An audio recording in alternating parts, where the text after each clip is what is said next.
leituras que vamos fazendo, mensagens que vamos ouvindo há muito tempo. Estas, não julgues para não ser julgado, e com a mão com que medires, vais ser medido. São mensagens sábias, profundas, que nem sempre nós damos atenção.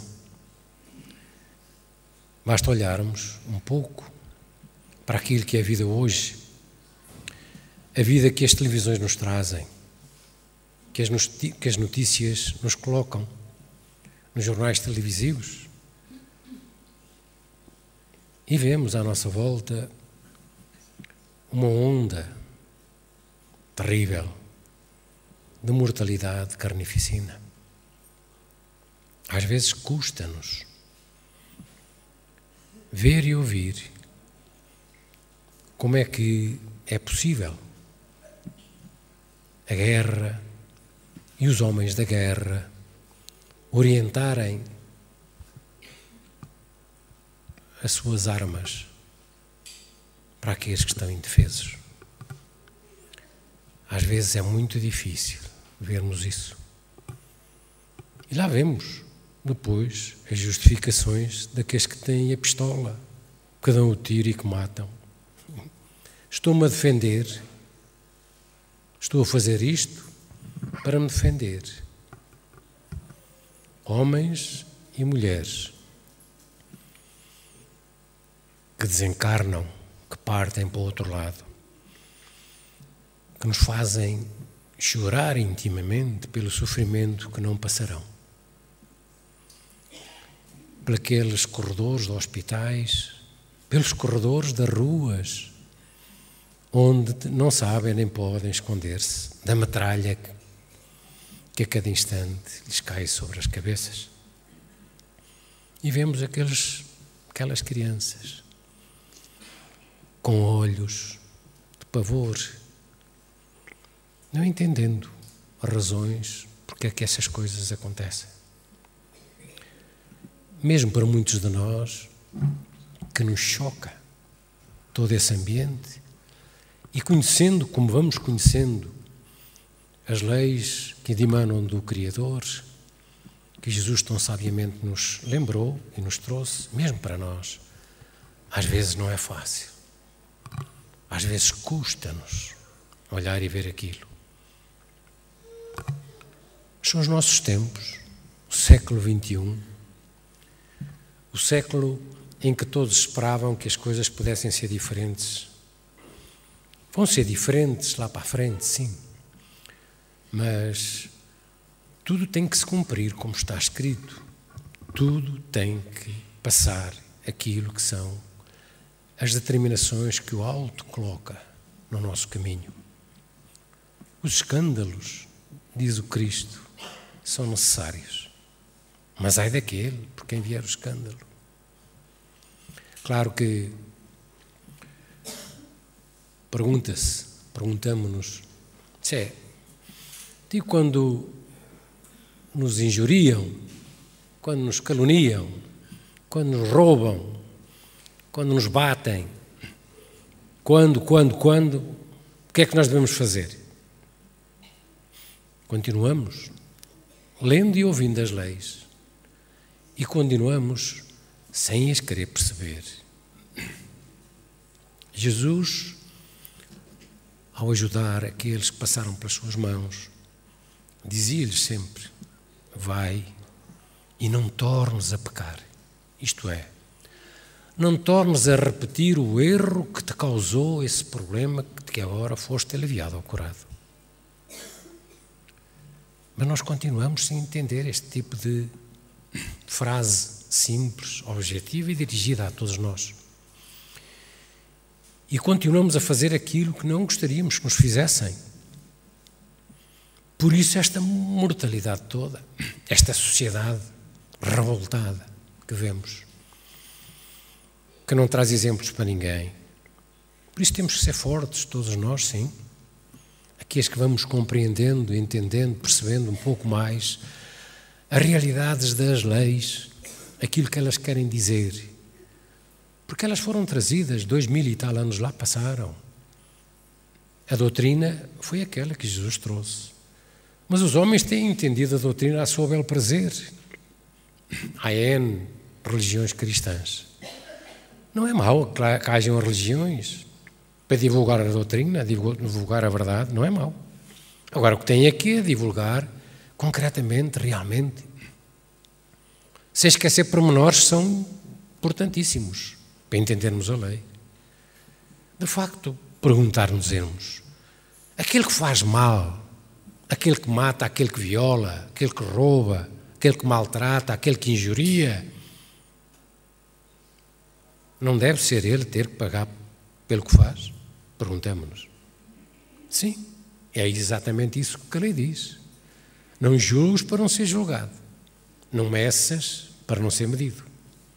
E quando te medirem a ti, perdoa ao teu irmão 7 vezes, não te digo, mas 70 vezes 7 vezes. Isto é, não respondas. Não respondas da mesma maneira.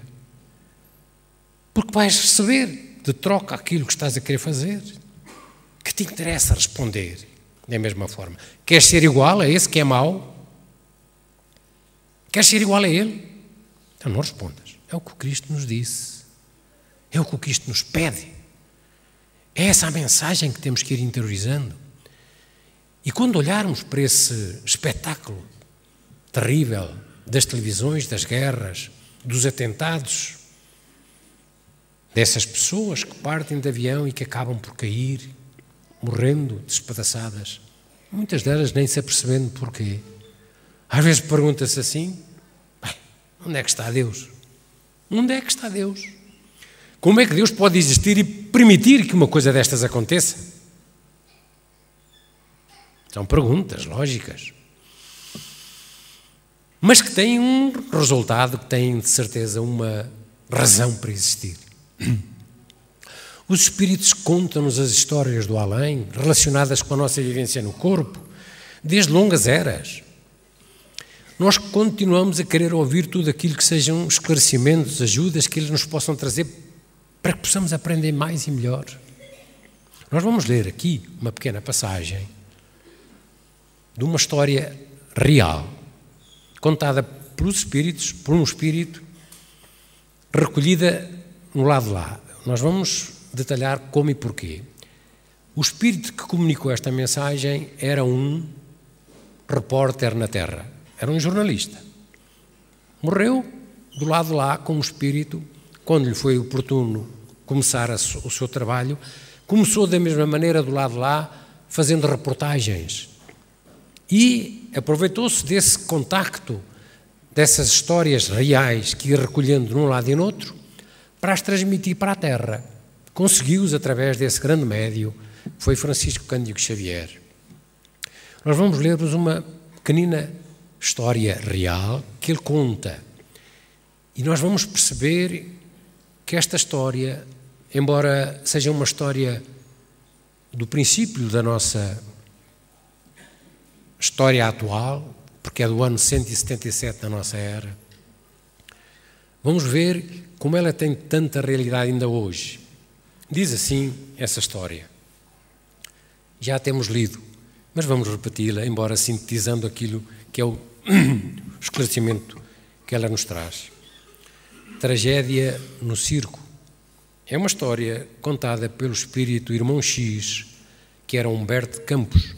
Humberto de Campos teve que assinar-se como Irmão X, porque quando mandava as mensagens através deste médium, Francisco Cândido Xavier, a família, em certa altura, começou a pensar em usufruir das vantagens deste tipo de comunicações, porque ele era familiar, tinha família na Terra, e então, para que isso não acontecesse, mudou o nome de Humberto de Campos para Irmão X. Ele diz assim, numa dessas histórias: naquela noite, na época do ano de 177, o Concílio de Leão regurgitava de povo. Não se tratava de nenhuma das assembleias tradicionais da Gália, junto ao altar do imperador, e sim de compacto ajuntamento. Marco Aurélio, que era o imperador, reinava piedoso, embora não houvesse lavrado qualquer rescrito em prejuízo maior dos cristãos, permitira-se se aplicassem na cidade, com o máximo rigor, todas as leis existentes contra eles. A matança, por isso, perdurava terrível. Ninguém examinava necessidades ou condições. Mulheres e crianças, velhos e doentes, tanto quanto homens válidos e personalidades prestigiosas que se declarassem fiéis a Jesus, eram detidos, torturados e eliminados sumariamente. Através do espesso casario, a montante da confluência do Ródano e do Saône, multiplicavam-se prisões e no sopé da encosta, mais tarde conhecida como colina de Fourvière, improvisara-se grande circo, levantando-se altas paliçadas em torno de enorme arena. As pessoas representativas do mundo leonês eram sacrificadas no lar ou barbaramente espancadas no campo, enviando-se os desfavorecidos da fortuna, inclusive a grande massa de escravos, ao regozijo público. As feras pareciam agora entorpecidas após massacrarem milhares de vítimas nas mandíbulas sangue sedentas. Em razão disso, inventavam-se tormentos novos. Verdugos inconscientes ideavam estranhos suplícios. Senhoras cultas e meninas ingênuas eram desrespeitadas antes de lhes deceparem a cabeça. Anciãos indefesos viam-se chicoteados até à morte. Meninos apartados do reduto familiar eram vendidos a mercadores em trânsito para servirem de limárias domésticas em províncias distantes, e nobres senhores tombavam assassinados nas próprias vinhas. Mais de 20.000 pessoas já haviam sido mortas. Eram os cristãos daquele tempo, que eram massacrados, perseguidos, porque eram cristãos. Naquela noite, a que acima não referimos, no ano 177, anunciava-se para o dia seguinte a chegada de Lúcio Galo, famoso cabo de guerra que desfrutava atenções especiais do imperador, por se haver distinguido contra a usurpação do general Avídio Cássio e que se inclinava agora a merecido repouso. Imaginaram-se para logo comemorações a caráter. Sempre que havia uma personalidade que frequentava aquela zona, imaginavam-se de imediato aquelas cenas dantescas dos sacrifícios, da morte, e então buscavam-se os cristãos que estivessem onde estivessem, fossem eles quem fossem, para servirem de pasto àquelas carnificinas. Como eles tinham chegado à conclusão que os leões estavam um pouco banquetados, porque tinham comido, tinham despedaçado, então eles lembravam-se de inventar outro tipo de chacinas. E o que é que eles fizeram? Vamos ter que colocar as pessoas que fomos buscar, e foram 1000 nessa noite, para o espetáculo do dia seguinte, entre crianças, entre mães, entre filhos, entre pais, e embeberam-nos todos em resina e meteram-nos na arena.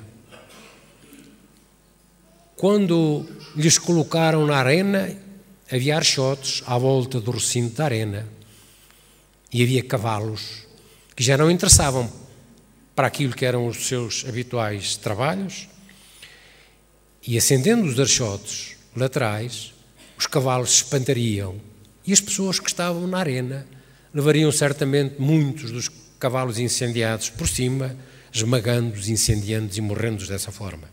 Um espetáculo terrível que aconteceu. Eles assim fizeram.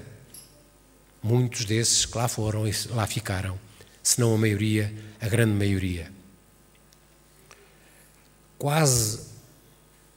Isto é o término da história.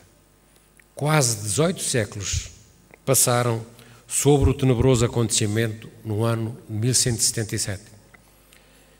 Entretanto, a justiça da lei, através da reencarnação, reaproximou todos os responsáveis que, em diversas posições de idade física, se reuniram de novo para a dolorosa expiação a 17 de dezembro de 1961, na cidade brasileira de Niterói, em comovedora tragédia num circo. Esta história verdadeira, passada ao longo do tempo, contada por este espírito e que é confirmada pelos relatos que estão aqui evidenciados, prova que aqueles que no ano de 77 eram reis e senhores, perseguidores dos cristãos, que fizeram aquelas atrocidades terríveis, acabaram naquele triste, tenebroso também, espetáculo de morte através do trágico acidente verificado no circo, que se incendiou e queimou todos aqueles que estavam ali dentro. As almas desses homens, provavelmente dessas mulheres, que no ano de 77 foram autores daquela carnificina. Isto para vermos, para meditarmos, que nada escapa à lei. Nada, absolutamente nada. Ai, mas porquê é que demoraram tantos anos até que isso se concretizasse? A justiça divina cumpre-se. Nós temos um ditado popular que ainda ouvimos por vezes, que diz assim: quem cá as faz, cá as paga. É verdade. Mas isso foi com esses, connosco não. Connosco nós normalmente temos sempre essa coisa, connosco nunca acontece nada. Nunca acontece nada, nunca somos nós. Nunca somos nós que nos lembramos de pensar mal, dizer mal, fazer mal, nunca somos nós. São sempre os outros, malvados desses israelitas, malvados desses palestinos, malvado desse vizinho, malvado desse meu familiar que me está a prejudicar nas partilhas, malvado daquele que me chamou nomes, malvado daquele que me injuria, malvado daquele que me inveja. São sempre os malvados dos outros. Nunca pensamos, porque não temos esse hábito. E é bom que comecemos a gerar esse hábito, porque defende-nos. Defende-nos da tristeza, porque às vezes passamos quando vemos esses horrores. Pensar que se estamos a receber, se não o fizemos agora neste corpo, porquê é que estamos a apanhar esse tipo de ultraje, de perseguição, de dor, de sofrimento? Porquê? Porque a lei nunca escapa. Porque temos que receber aquilo que fizemos. E se temos que receber aquilo que fizemos e estamos a passar esse problema agora, dessa dor e esse sofrimento, que não nos lembramos de ter feito neste corpo, se não foi neste corpo, como somos eternos, fizemos-no noutro tempo, noutra época, e agora vamos passar pela lei de talião. Os israelitas, pelas suas leis, pelo Antigo Testamento que ainda seguem, dizem dente por dente, olho por olho, dente por dente. Isto é, fazem mal, matam-me, eu vou fazer mal, eu vou matar. Não seguiram a lei de Jesus, que diz para perdoarmos não 7 vezes, mas 70 vezes, 7 vezes, isto é de sempre. Senhor fulano, pergunta muita gente, então eu vou perdoar a quem violou a minha filha, o meu filho, a quem matou o meu filho? Continuamos sem meditar sobre aquilo que dizem as leis. Porquê é que eu estou a sofrer por isso? Porquê é que eu tenho que passar por essa prova, por essa dificuldade? Porquê é que a minha filha, porquê é que o meu filho, porquê é que está a acontecer isso com ele? Porquê? Com a mão com que medires, vais ser medido. Então foi ele é que devia ser medido, não era eu. Que sou mãe, que sou pai. Ele é que foi medido. Porquê é que sofro eu? Porque eu estou metido nesse meio. Eu tenho uma culpa, seja lá onde ela for, onde ela se encontrar, que tem a ver com aquilo que esse filho teve que passar agora. Como aqueles que passaram a dificuldade do incêndio, do chamusco, em que ficaram todos por esse ato trocado que faziam ou que fizeram no ano 177. E que só em 1961 a lei se fez sentir. É por isso que nós temos que meditar bem sobre o que fazemos no nosso dia-a-dia. Tudo o que fazemos, tudo o que pensamos. Porque nada, olhem, nada, absolutamente nada escapa à lei de Deus. Nada. Estamos habituados a dizer assim, isso é que era bom. Sabem lá agora o que é que eu estou a pensar? Nós não sabemos que estamos aqui no corpo, não temos essa capacidade. Mas os Espíritos sabem. E Deus sabe tudo o que se passa connosco. Sim, sabe tudo. Tudo o que pensamos, tudo o que dizemos, tudo o que sentimos, sabe absolutamente tudo. Porque há uma coisa que nós ainda não descortinamos, que agora aos poucos vamos percebendo. É que quando nós falamos, nós que temos corpo, quando pensamos, quando agimos contra o nosso próximo, nós projetamos naquilo que é o nosso corpo espiritual, que temos um corpo espiritual que nos acompanha quando o corpo físico fica na terra, o corpo espiritual, a alma, lá vai, é o corpo espiritual. Esse corpo projeta todo aquilo que é o pensamento que a gente irradia. E os nossos irmãos que à nossa volta convivem, conforme a gente é, veem tudo o que nós fazemos, o que nós dizemos, o que nós pensamos. Quase tudo, não dizemos tudo. Quanto mais elevado é o espírito lá, mais capacidades e condições tem de ver aquilo que pensamos e o que dizemos. É muitos que estão à nossa volta, veem e sentem. Por isso é que a gente os atrai. Depois a gente pensa mal. Quem é que nós atraímos? Os que são maus. Os que fazem mal, os que dizem mal. Estes princípios foram explicados por Jesus. Jesus, temos-lo dito várias vezes, explicava às multidões as razões dos sofrimentos, das dores, antes de ajudar, antes dele fazer aquela oração que fazia a Deus e impor as mãos onde toda a gente ficava bem, ele falava e explicava os porquês, as razões do sofrimento de cada um, dos paralíticos, dos cegos, dos leprosos, daqueles que tinham problemas na família, dos escravos, o consolo, o incentivo, a força que ele dava aos escravos, para que aguentassem, que orassem, que tivessem confiança e tivessem fé. É por isso que quando eles eram chamados, que eram acorrentados e chamados para as arenas, cantavam. Os cristãos antigos cantavam. Porque cantando, ligando-se em pensamento, ligando-se a sua alma àqueles que os vinham receber, naquele desencarne difícil, eles sabiam que mais rapidamente eram levados e ajudados lá de lá. Estamos aqui todos para perceber que a vida na Terra é uma vida de expiação e provas e que devemos ajudar todos estes que fazem mal, orar por eles. Às vezes diz-se assim, são os bandidos, são os malvados, são isto, são aquilo. Nós não temos condições de alterar o sentido da Terra, a não ser pela nossa força íntima, de nós próprios começarmos a mudar. Como é que eu quero fazer mudar aquele se eu não dou o exemplo para isso, nesse sentido, quando dou o passo nesse sentido? Às vezes dizemos às pessoas que vêm cá, você quer ser ajudada? Está no sítio que pode ser ajudada, sim, mas tem que fazer o seu trabalho, o seu papel. Não são os espíritos que vão ajudar, não é a Nossa Senhora ou não é Jesus. Você tem que fazer o seu trabalho. É. Não pense que agora que somos aqui, digamos, um armazém que descarregamos os espíritos que andam convosco e que os armazenamos ali, que vocês vão impávidos e serenos para casa, convencidos de que ficam bem. Pode acontecer a ajuda do alto? Pode. A grande parte das vezes. Desde que nós mereçamos esse tipo de ajuda. Desde que façamos alguma coisa para que isso aconteça. Há muita gente que sabemos que vem ao nosso centro, e é muitos, de todo lado, a todo mundo, porque quer sentir-se bem. Mudarem pouco ou nada. Quer é sentir-se bem.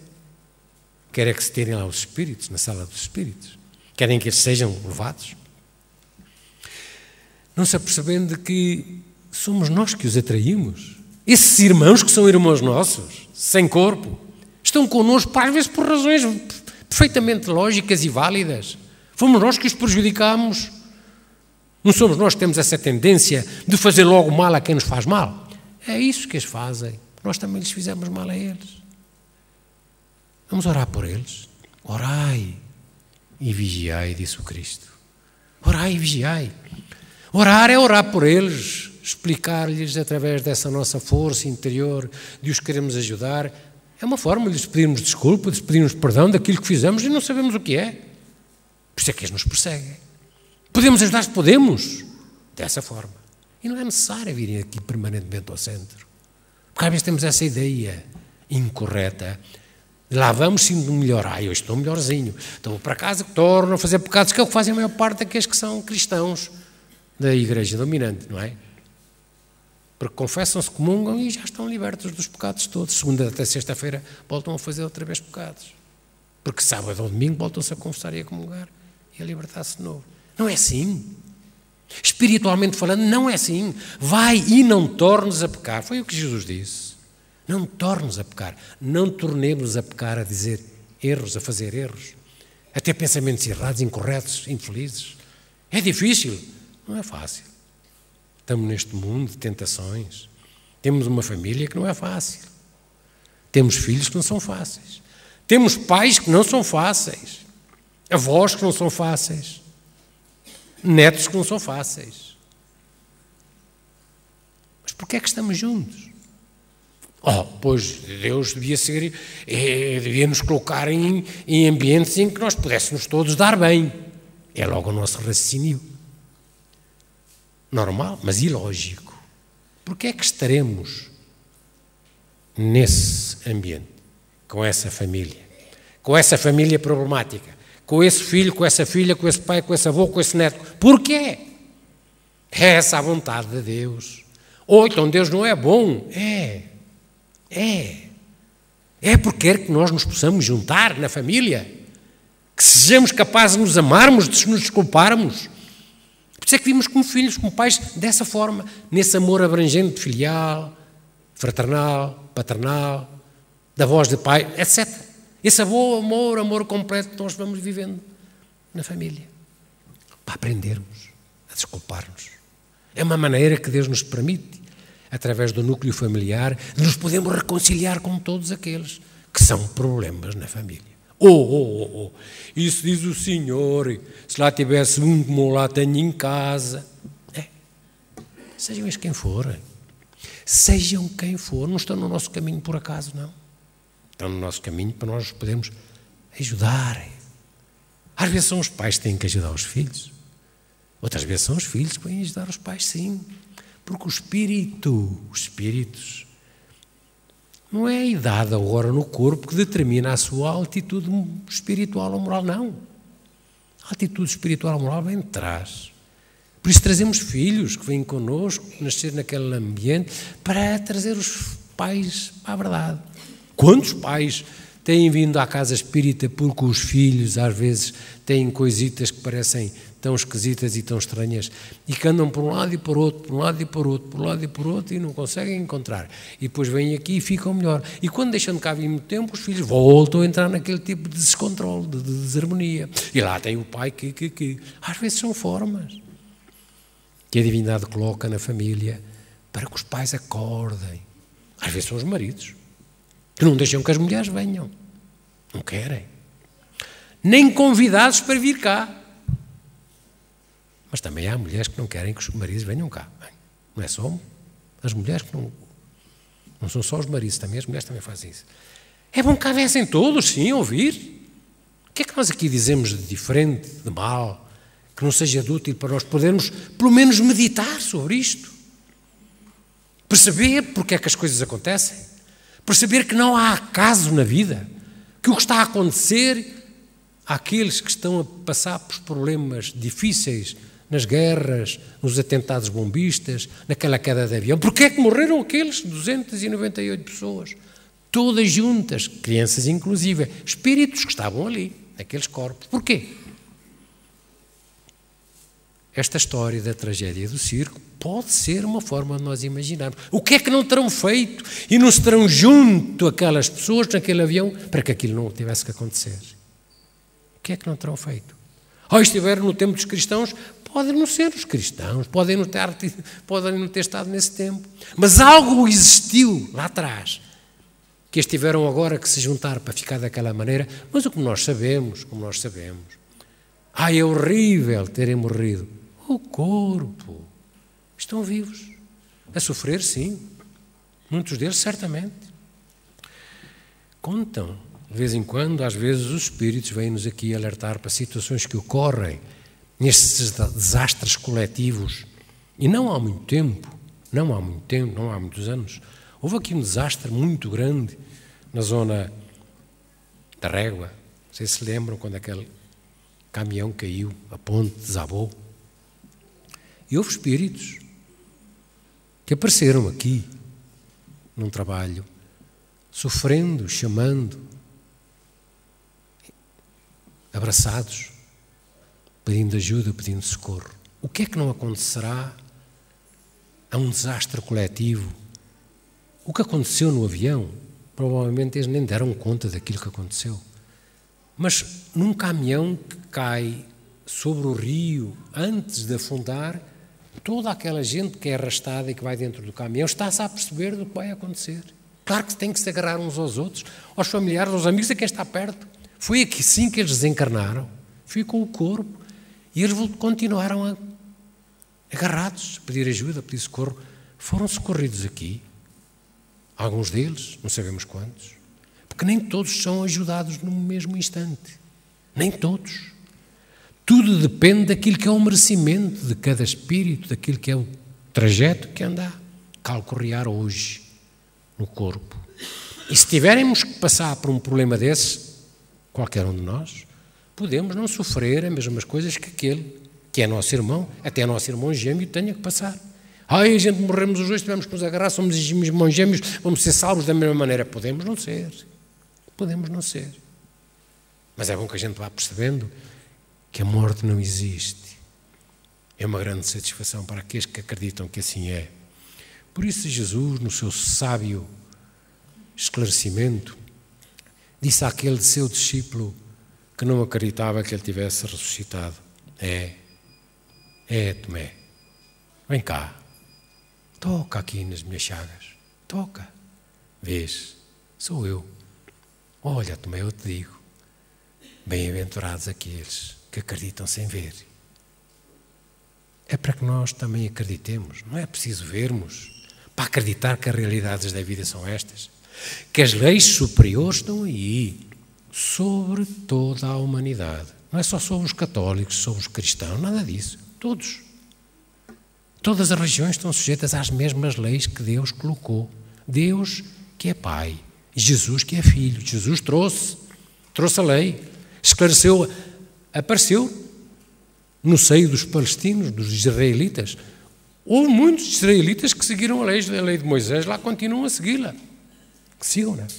Qual é o problema? Nós temos esta, para nós é mais lógica, é mais racional, é para nós mais entendível. Como é que eu posso, alguma vez, ter paz se eu não sou capaz de gerar a paz? Como? Dizia o Papa Francisco não há muito tempo, que a vingança gera vingança. Claro. Que a vingança nunca pode gerar a paz. Nunca. Só a paz pode gerar a paz. Então porquê é que o homem continua na vingança, na luta, na desforra? Matas, vou-te matar. Roubas, vou-te roubar. Porquê? Porque desconhece as leis. E como é que isto muda? Quando é que isto muda? Quando o homem quiser. Quando nós quisermos. Ainda muitos de nós que ouvimos e temos essa possibilidade de ouvir estas leis que Jesus retratou, exemplificou há 2000 e tal anos, que nós aqui repetimos. Muitos de nós continuamos duvidosos, porque continuamos naquela, será que será assim? Será que é mesmo assim?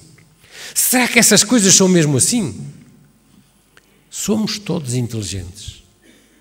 Meditemos sobre aquilo que são as razões que nos colocam estes ensinamentos na mente. Tudo o que fazemos, tudo vamos achar, é lógico ou não é lógico? Se sou eu que faço, porquê é que a minha mãe tem que ir a Fátima a pé? Porquê? Sou eu que preciso de ajuda, sou eu que passo pelo problema, sou eu que quero ser ajudado, porquê é que eu não vou pedir ajuda?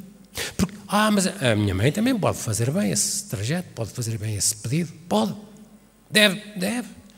Mas somos nós que temos que passar por essa prova, somos nós que temos que conhecer a lei, somos nós que temos que seguir e fazer aquilo que nos compete. Isto é, quando ele nos disse, ide e anunciai a boa nova a toda a criatura, é a todos nós.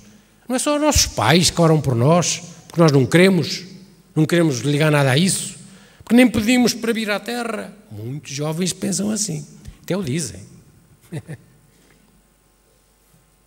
Muitos, a grande maioria de nós pede para vir para a família, para ter aquele pai, para ter aquela mãe. Muito antes daquele ato de amor entre o marido e a mulher, em que o espermatozoide se une ao óvulo para formar o ovo, aquele momento dessa união, o Espírito já anda há uns dias connosco. Há uns dias, às vezes há semanas, vendo os ambientes da família, estando perto da mãe mais, às vezes perto do pai, às vezes perto da mãe. Isso é visível? É, por quem tem essa capacidade de ver. Há médiuns que têm mediunidade de evidência ou de clarividência e que podem observar essas aproximações quando isso é importante, quando isso é necessário. Nem sempre os médiuns videntes têm essas condições. Mas nós vamos aprendendo muita coisa na vida espiritual que os espíritos nos trazem, nos trouxeram e nos continuam a trazer para que a gente aprenda, para que não pensemos que quando partirmos vamos só, para onde é que eu vou, o que é que vai acontecer, o que é que vai agora acontecer. Temos que ter esse tipo de dificuldade, nem de receio. Nem todos nós vamos desembarcar lá, da mesma maneira, é verdade. Mas vamos ter que desembarcar, temos que ter que encontrar algo num dia qualquer, num momento qualquer. Que tempo é? Vamos cultivar as condições hoje para podermos, quando desembarcar, termos um encontro de lá, o mais feliz possível, com o menos tempo de sofrimento possível. Isso é possível? É possível. Cultivemos a oração e a vigilância. Saibamos fazer aquilo que de facto Jesus nos pede para fazermos. Será difícil? Não é difícil a gente rezar, orar, vigiar. O que é isso, vigiar? Vigiar os pensamentos, vigiar os sentimentos, vigiar os comportamentos no dia-a-dia.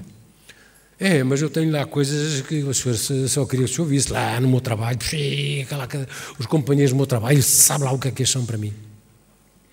Porquê é que teremos esses companheiros, essas dificuldades, todos esses contratempos à nossa volta? Porquê é que temos aquela empregada que é complicada?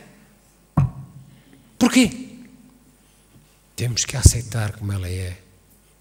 Esses que procedem dessa forma, criando problemas ao próximo, estão a semear aquilo que vão colher amanhã. Nós estamos a receber aquilo que já fizemos.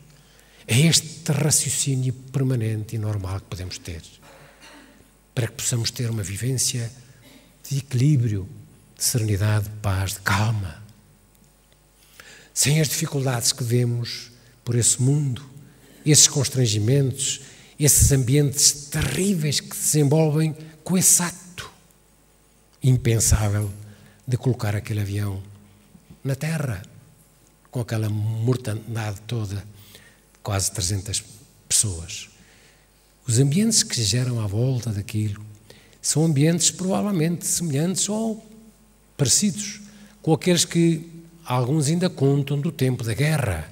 Dizem as pessoas que quando vão, por exemplo, àqueles campos de concentração nazis, que ainda existem, aí para a nossa memória, espalhados pela Polónia e não só, que o ambiente que se sente lá é um ambiente terrificante.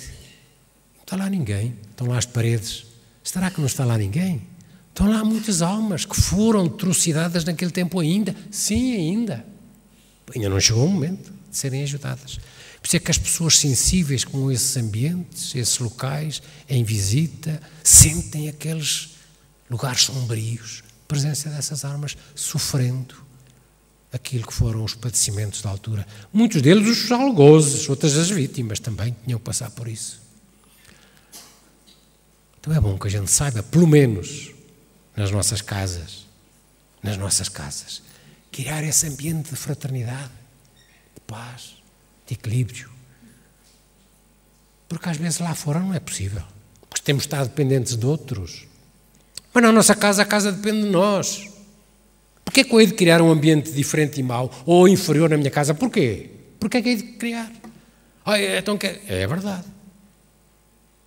Quando discutimos, quando pensamos mal, quando às vezes até temos aquelas distrações de ver aqueles filmezinhos que até nos dão insónias e nem nos deixam dormir. Porquê é que a gente não dorme quando vê aqueles filmezinhos lá na nossa casa?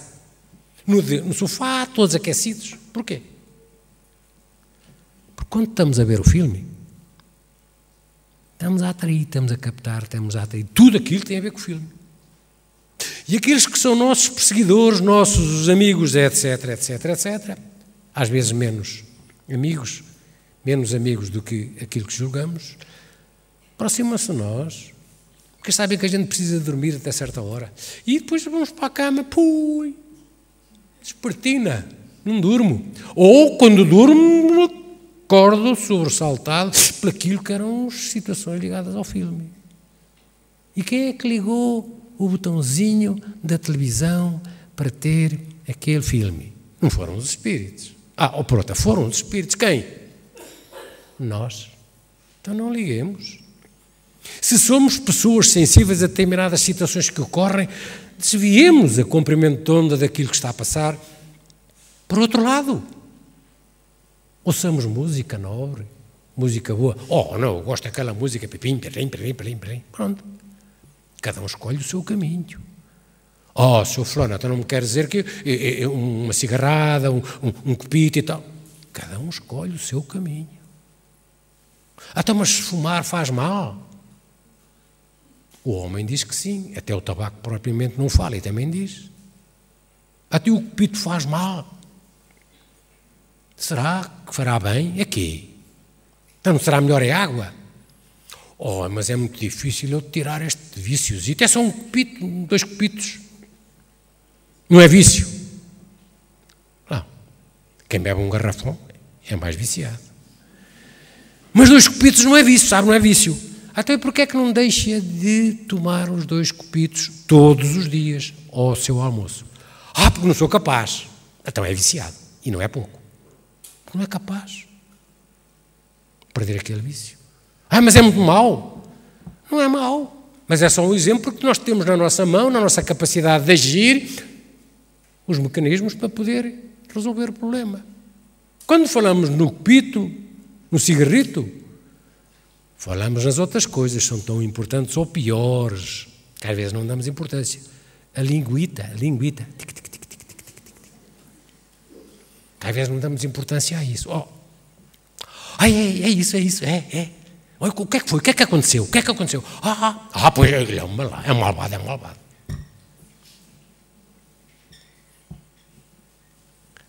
Às vezes ouvimos chamarem-nos a atenção. Também nós estamos aqui todos a aprender. Ouves, estás a ouvir. Se não puderes desviar-te do ambiente, tenta ligar a tua mente a uma coisa de que gostes, que não tenha nada a ver com aquilo que estás a ouvir. Assobia para dentro de ti ou trauteia para dentro de ti uma coisa que te gostes, uma canção linda, uma oração, e desvias-te em pensamento daquilo que é aquela contaminação que estamos a ter dali, que às vezes até estamos com vontade de querer ouvir. Vamos fazer esse esforço, porque todos temos os nossos males, os nossos defeitos, a nossa curiosidade que mata. Anedotas terríveis que às vezes nos contam, mas a gente não vamos contar. Mas há anedotas que são potencialmente bem dispostas, até anedotas espíritas. Sabem aquela do tal que era um curioso baixinho, gostava de saber tudo e todos. Era um homem pequenino, mas era tão viciado na curiosidade que aquilo corria tudo para saber as novidades na última hora. E um dia ia passar uma rua e viu o ajuntamento de pessoas. Olhou para aquilo, gosta de deixar o que é, ele a pensar. E foi. Como era muito pequenino e baixinho, as pessoas não deixavam passar. Era uma montada de gente. Mas ele, tenho que saber o que é que está ali, Lá pensou numa, pronto, já sei o que é que vou dizer. Fujam, que isso é o meu irmão que está aí, deixa lá, que eu quero ajudá-lo. E as pessoas afastaram-se todas, era um burro que estava no chão, que era uma carroça que tinha tido um desastre. Até vai ver. Que às vezes a curiosidade leva-nos a estas coisas. Esta história foi-nos contada pelo nosso irmão Divaldo, que tem muitas. São histórias espíritas verdadeiras, não é? Que às vezes nos colocam nesta situação de coitado do homem, vejam aquela curiosidade de querer saber tudo. Então nós somos um pouco assim ainda. Claro que todos nós temos que saber medir o que é que somos, como somos, porque é que somos. Nenhum de nós é igual, ninguém é igual. E temos todos nós o hábito, às vezes o hábito menos próprio, de estar sempre a chamar a atenção aos outros. olha tu por isto, olha tu por aquilo, olha bem lá, tem cuidado disto, tem cuidado disto, não te sentes aí, olha lá, olha, agora faz fazer pó, olha, está escuro, está sol, está... Que a pessoa às vezes chama, não sei onde é que é de estarem. A gente tem que deixar os outros à vontade. Não devemos impor nada a ninguém. Cada um tem que aprender por si. Se não sabe fazer isto, não sabe fazer aquilo, está a fazer aquilo, mas terá que fazer. Tem que ser ele próprio a aprender. Ai, mas tenho ali um professor que é uma maravilha, aquele é meu marido, e aquela é a minha mulher. Não é assim. Calminha. Todos estamos a aprender. Ninguém é perfeito. Agora temos que nos ajudar. Dizer as coisas com naturalidade. Ai, eu até digo com muita meiguice. Mas digo 50 vezes por dia. Puxa! 50 vezes por dia é muita vez. E a gente fica, outra vez, mas o que é que eu agora fiz de diferente de mal? E a pessoa diz, eu até estava a fazer exatamente como me tinham dito. E não é bem assim, é mais para ali, é mais para lá. Temos que nos saber unir com calma, com atenção, com carinho, com ternura, sim, mas com formas de estar, de ser, porque nós todos somos picados. Todos temos os nossos perseguidores. Temos os perseguidores individuais e os perseguidores da família. Às vezes aqueles que até vão pôr junto de nós porque nós andamos a ajudar uns e outros. Às vezes acontece. Como no mundo, terra, há aqueles que são maus e que pedem favores aos maus para fazerem maldades acolá, porque depois aqueles que fazendo acolá maldades vão ser ajudados porque fizeram aquele favor e vão ser também compensados por uma maldade ali. No mundo espiritual, isso também é assim.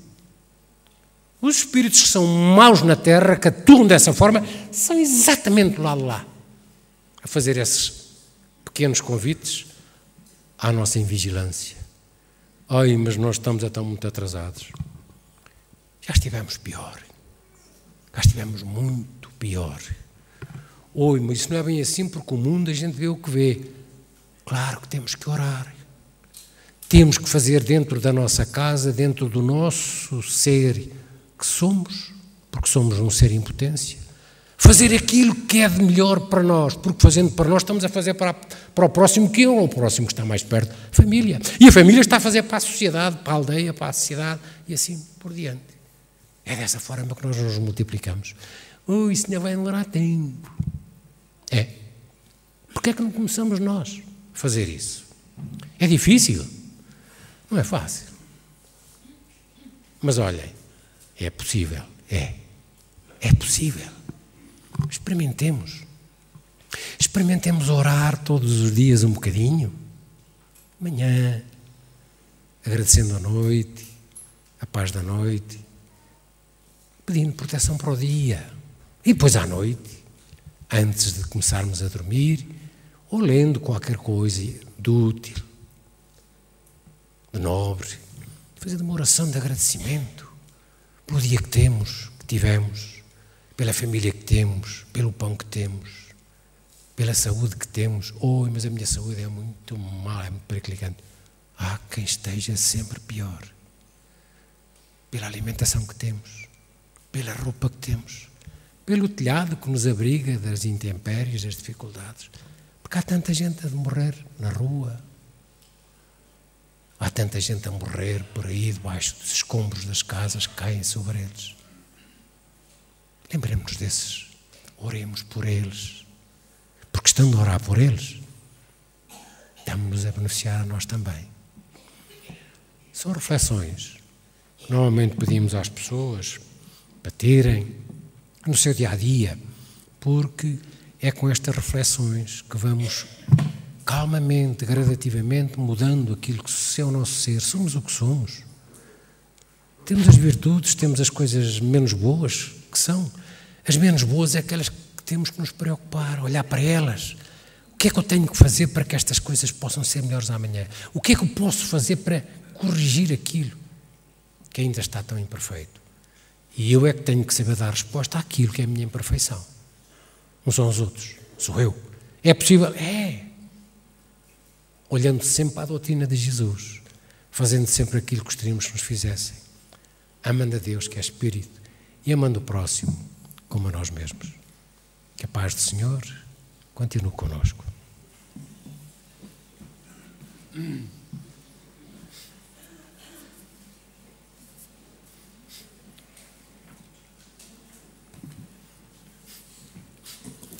Nós temos aqui sempre algumas coisas para falar.